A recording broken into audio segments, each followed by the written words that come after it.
Allah wabarakatuh. Para pemirsa, sekarang ini kenapa kita nggak lagi datang ke ormas-ormas untuk menghadapi Yusuf Mansur? Kalau dulu, ya terus terang ya, kami itu minta tolong misalnya datang ke kiai pesantren, ya kan? Kita datang ke ormas, katakanlah ya perkumpulan ulama atau ormas-ormas keagamaan ya. Tapi ternyata sambutan mereka itu tidak seperti yang kita harapkan. Ya karena kita memang pada level yang tidak seimbang. Kita ini dari unsur pribadi, ya paling NGO gitu, yang meminta pertolongan supaya mereka mengkaji keyakinan agama atau cerita-cerita agama yang disampaikan oleh Yusuf Mansur itu benar apa enggak. Kita berharap seperti itu agar adalah bahasan. Misalnya nih dia ahli fatwa, ini tolonglah dibuatkan fatwa bahwa Yusuf Mansur ini telah melakukan penistaan di dalam penyampaian ajaran Islam. Tapi harapan-harapan kita itu nggak dapat. Malah ada kiai di satu pondok pesantren, udah janjian kita nih mau datang gitu. Janjian, kami mau datang tanggal sekian, jam sekian. Sudah kita sewa itu mobil elf dari Cibubur sana itu. Meminta lah kalau kiai ini mungkin suaranya didengar atau maulah dia diajak berjuang untuk menegakkan nilai-nilai kebenaran gitu. Ya fatwalah dikit gitu. Tapi enggak, begitu kita mau datang di tengah jalan dihubungi sekretarisnya, dia malah nanya kepada kita mau nyumbang apa gitu. Kita mau orang Ustadz Afin. Walhasil karena enggak jelas sumbangannya, alasannya kiainya lagi ada urusan ke Jakarta gitu. Tahu-tahu besoknya sang kiai bertemulah dengan Yusuf Mansur. Hati kita tentu saja sangat kecewa gitu. Nah semenjak itu kita tidak lagi memerlukan penggalangan atau menggandeng ormas-ormas keagamaan untuk menjelaskan siapa Yusuf Mansur. Sisi baiknya di era medsos sekarang ini kekuatan itu terletak pada kekuatan individu, bukan pada struktur organisasi. Itu yang perlu kita pahami.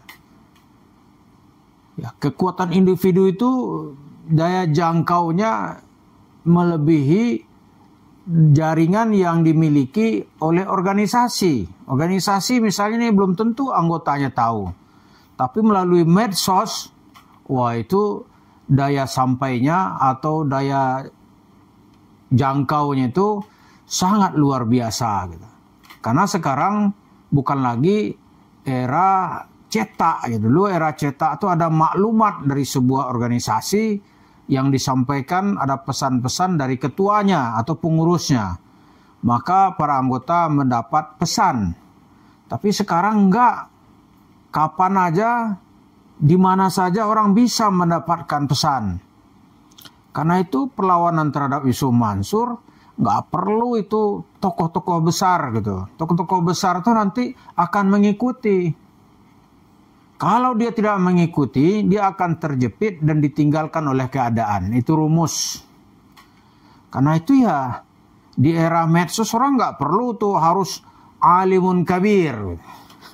Yang sorbannya itu 4 lapis, itu nggak perlu. Ya kan?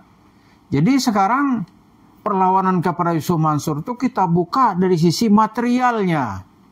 Jadi yang bisa kita sampaikan itu bukan cerita hoax. Dan ternyata masyarakat yang memahaminya juga tidak melihat ini dari organisasi mana gitu. Orang nggak lihat. Tapi yang disampaikan apa ya materi yang disampaikan. Cocok nggak gitu. Nah yang kita sampaikan ini yang dicapainya yang pertama yaitu akal. Akal ya yaitu kecerdasan intelijensia. Itu yang mau kita capai. Kecerdasan akal gitu. Jadi tawaran yang kita sampaikan itu harus sampai kepada akal. Yang kedua baru ada rasa gitu ya. Kita sampaikan menurut bahasa kalbu. Di hatinya bisa menerima, akalnya juga bisa menerima. Hatinya tenang mendengarkannya, lalu melahirkan keputusan yang bersifat keputusan individu. Itu yang kita capai gitu. Jadi siapapun yang membela Yusuf Mansur, dia akan siap-siap berhadapan dengan kelayak ramai. Karena itu nggak ada yang mampu bertahan bersama Yusuf Mansur. Siapa aja pasti harus lari untuk menyelamatkan diri. Kalau enggak, dia akan ditenggelamkan oleh masyarakat bersama Yusuf Mansur. Itu yang terjadi sekarang. Misalnya dulu nih ada mantan menteri, Pak Dahlan Iskan misalnya itu. Dia tuh mungkin, saya pikir-pikir dia tuh karena lurus saja. Orangnya enggak banyak berpikir dari berbagai macam sisi. Dilihatnya ini ada pesantren yang bisa mengumpulkan dana dalam jumlah yang cukup banyak. Maka Pak Dahlan mencoba mempromosikan Yusuf Mansur. Tapi kemudian orang mengkritik di mana-mana bahwa apa yang disampaikan Pak Dahlan itu terdapat kekeliruan. Yang dibela oleh Pak Dahlan itu ternyata logikanya penuh dengan kerancuan. Yusuf Mansur tetap dalam bahasa kita ini digebukin oleh masyarakat. Digebukin. Nah sebentar lagi orang akan mengejar warung stick and shake-nya itu. Ya misalnya salah satu perlawanan dalam bentuk ideologi menegakkan kebenaran. Apa itu ideologi menegakkan kebenaran? Segala sesuatu yang terkait dengan Yusuf Mansur telah dicap sebagai ini suatu kebatilan. Maka itu nanti orang nggak mau lagi ada terkonotasi gitu dengan Yusuf Mansur. Misalnya warung stick and shake itu Yusuf Mansur kata orang. Maka itu pasti duitnya didapat dengan cara-cara yang merugikan orang lain. Membela keadilan itu dengan cara tidak pergi dan tidak datang ke tempatnya itu bisa terjadi. Misalnya sekarang ada genosida di Gaza gitu. Kan umat Islam dan umat manusia sekarang ini yang terbuka akalnya kan marah semua ke Israel itu. Maka semua produk yang terkonotasi dengan Zionis itu orang blokir sebisa yang dia blokir. Ya kan? Misalnya nih, saya tuh kadang-kadang dengan anak-anak kecil malu gitu. Kenapa? Ada teman di TK itu minum Coca-Cola. Dia bicara sama ibunya, Bu, itu kan minuman yang diproduk untuk membantu pembantaian saudara kita di Palestina. Gitu. Aduh, itu bulu tengkuk saya berdiri membayangkannya. Anak kecil gitu. Terus kenapa sekarang misalnya nih KFC dia diskon besar-besaran? Karena masa tidak ada ampun, diboikot gitu. Apa rasa KFC berkurang atau kurang enak? Enggak, rasanya tetap.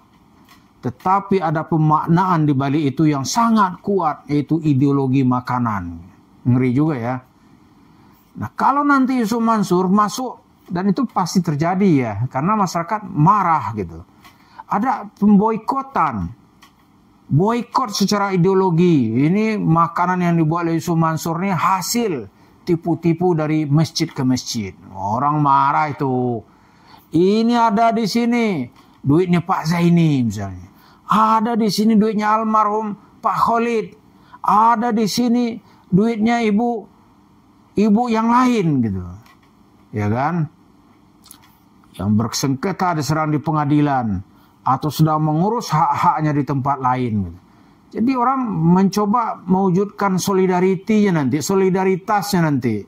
Dengan cara tidak datang ke situ. Jadi sekarang untuk melakukan itu secara individu bisa. Karena itu nggak perlu. Oh ini ormas mana, nggak ada orang sekarang bicara itu lagi sudah. Ini ada ormas-ormas besar misalnya di Indonesia ya. Misal aja nih. Dari Nahdlatul Ulama, dari Muhammadiyah, dari Majelis Ulama, atau dari organisasi-organisasi lain. Orang nggak melihat itu. Orang nggak melihat itu. Dia melihat sisi materialnya, ini sebuah perbuatan zalim, kejam, sadis, dan batil. Karena itu ya, untuk melakukan itu orang nggak minta konsultasi kepada fatwanya para ulama, enggak. Dia akalnya bisa sendiri membuat fatwa gitu. Ya kan? Sebagaimana boikot produk Israel, orang nggak minta fatwa itu, nggak ada. Pokoknya masyarakat berkesimpulan ini harus dihukum. Nah, Yusuf Mansur dengan warung steak handshake itu juga dihukum. Cara menghukumnya tidak akan melibatkan ormas-ormas. Terima kasih. Assalamualaikum warahmatullahi wabarakatuh.